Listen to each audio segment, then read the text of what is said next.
मित्रांनो, असे प्रश्न असतात तुमचा वेळ जावा म्हणून, पण आपण एकदा सोपी पद्धती समजून घेणार. एका दुकानदाराने 60 रुपयात 12 केळी विकली, म्हणजे खरेदी केली.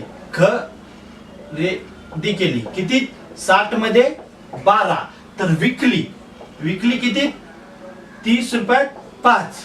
तर याचा काय करायचं? तिरछा गुणाकार, म्हणजे 60 आणि 5 चा गुणाकार, 12 आणि 3 चा गुणाकार, 6 पंच 30, 300 आणि 12 36 म्हणजे 360.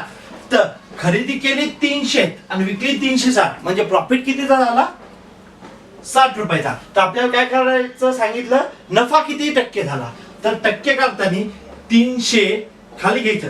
खरेदी किंमत 300 वर 60% प्रॉफिट कमवलं ना. 300 60 भागीला 300 गुणिला 100. हा शून्य कटला, हा शून्य कटला, हा शून्य कटला, हा शून्य कटला. 3 1 3 3 2 6. तर प्रॉफिट किती झाला? 20% ला. म्हणजे आपलं उत्तर क्रमांक 2.